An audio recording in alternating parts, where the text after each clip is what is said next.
Titans Beast World issue 2, Tom Taylor writing with Ivan Reis on the art. Obviously, we wrapped up the end of issue 1 with the spores from Beast Boy going around the world and infecting people, and that's pretty much where we pick things off with Beast World issue 2. Focusing largely on Nightwing, I would say, more than anything in this issue. But yeah, we get this reaction on Earth. Although we get a cool little moment with Animal Man where he's like sort of losing his mind because he can just sort of feel all the new animals being born. Yeah, so the morphogenic field's in complete disarray with all these spores out there turning people into animals, which I did like that it touched on that, right? Because of how it affects the red. So I'm sure this will be something that pops up. Yeah, no, it was nice. Nightwing and Batman are saving people in Bloodhaven, and Batman goes to save a kid who's still trapped in a car, and he elbows the windshield. Badass little moment for him. But then he gets grabbed by a bunch of the animals, and he basically hands the grapple gun to the kid and says, "Hold on tight, Nightwing will catch you."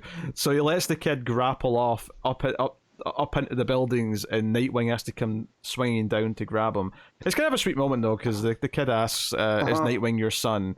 And Batman smiles and says yes. I thought that was sweet. And he'll catch you. I like that. He goes, "Is that your son? Or are you his dad?" "I am." "And he'll catch you."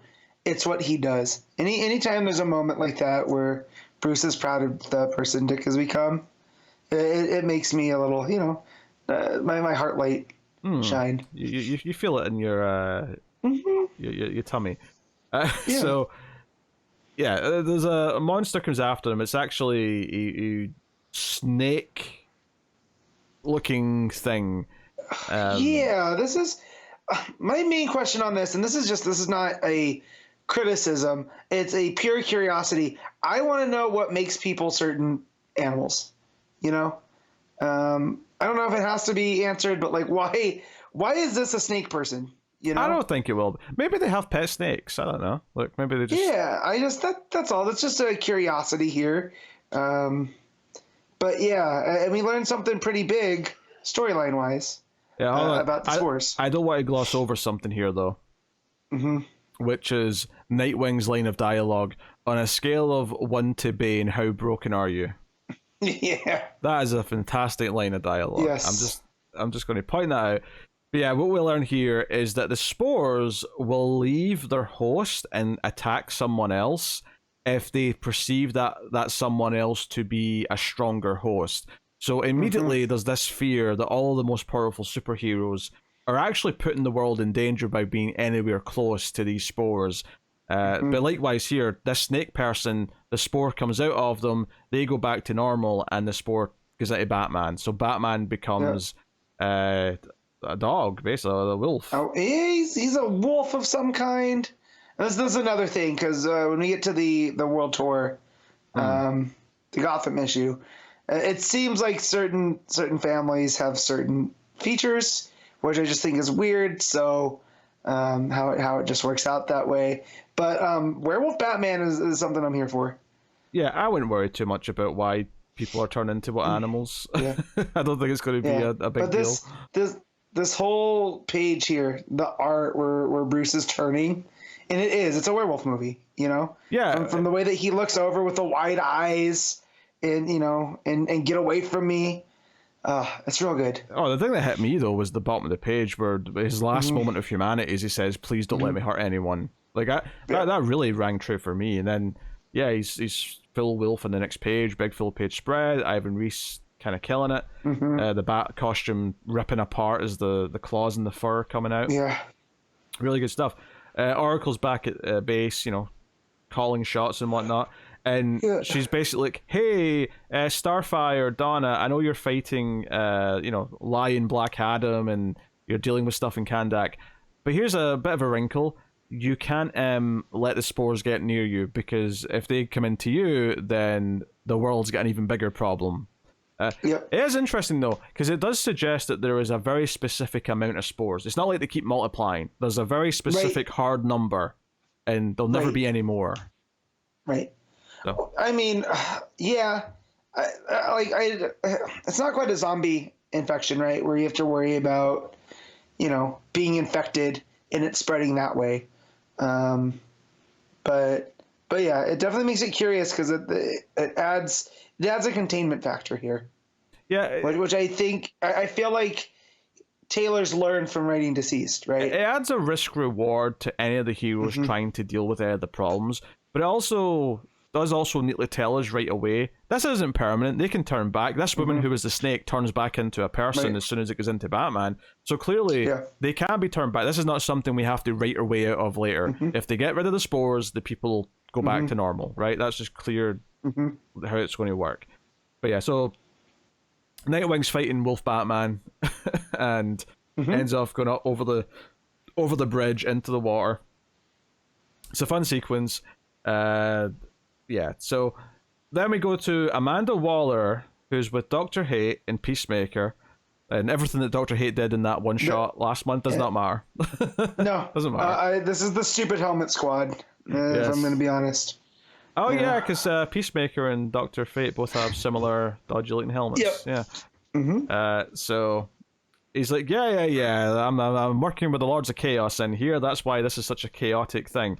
But this scene's building up to Amanda Waller going to the president and basically acting for carte blanche to do, she's asking for the power, for the authority to clean up this mess, and particularly points out as a convincing factor, if you don't give me the power, you're not leaving this up to the Justice League, you're leaving this up to a bunch of 20-somethings. So it's really putting the focus on the fact that it's the Titans who are going to have to clean up this mess, that they're the heroes of this story, and that Amanda Waller's looking down on them, and that'll make it all the more delicious when they... Yeah, and in the grand scheme of things, what Taylor's been doing since he's been writing all these books at DC is that story of the older generation not fully trusting the younger generation, right? That's been through his John book in Superman. It's been through Titans and Nightwing, right?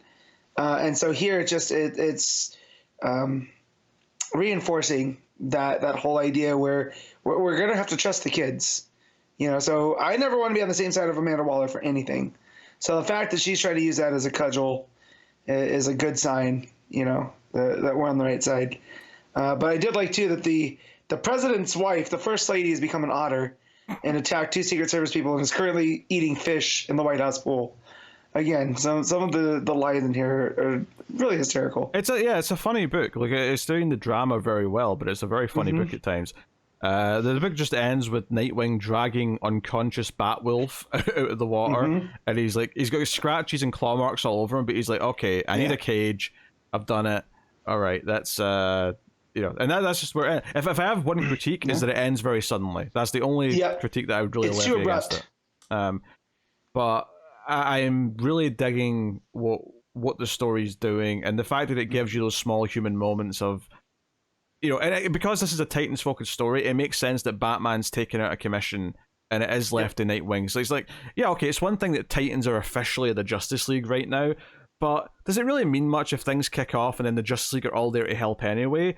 It doesn't, it means less. So the fact that Batman's now out of commission and some of the others might be taken out of commission as the story goes on, it's just going to reinforce that this is the Titans getting their chance to be the ones to really save the day. Yeah. So that's cool. Well, and how do you get that support out of Batman, right? If Batman's one of the bigger threats, how, you know what I mean? It's not really going to leave him for anybody less than, a mega power. So that also adds a bit of degree of difficulty. Obviously, there's going to have to be a way to get it out of everyone regardless, but clearly they've not thought of that yet. Too much chaos to deal with in the meantime. Yep. But yeah, no, I had a lot of fun. I had some sweet moments with the kid early on. I like the Dick and Bruce relationship that Taylor's very good at writing. He has been good at that all throughout his Nightwing run. So this was definitely more of a Nightwing focused issue, and it really played to Taylor's strengths. But we'll see how some of the other characters get to shine in forthcoming issues. So also Taylor putting emphasis on Donna and Starfire as well. Like, if you guys get taken over by these, we're going to be in real big trouble.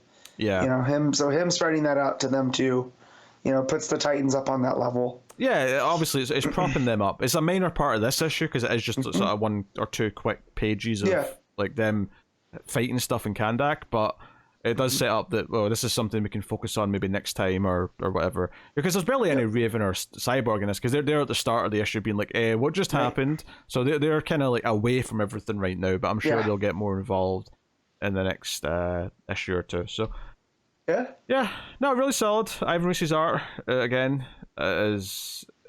I always describe his art as being the very best of house style, and that's kind of what I get from this. It's kind of like a style format for DC. These are the characters should look like. You know, in fact, that's a fair point. This might be what I think of as house style because he defined what DC house style was in the 2000s. That might actually be very well true. So, so it's like, Nightwing looks like Nightwing down to the proportions and everything. So, but yeah, it is weird because I'm so used to Reese drawing like the Justice League character. So to see him drawing all the Titans and then like, adding these animal aspects to like Batwolf and all this other stuff, he's getting to expand too. This is the sort of shit that I imagine artists love doing, even if the story's not. And here the story is good, but even when the story's not good, I bet artists just love. I get to do a wolf version of Batman. I get to do a Falcon version of Wonder Woman or something like. Yeah. I'm sure they just love being able to just stretch their legs and flex their artistic muscles in a lot of ways. Yeah. All right, what are you giving Titans Beast World issue 2? I'm gonna give this a solid 8. Yeah, I think I agree with that. 8 out of 10. Really good time.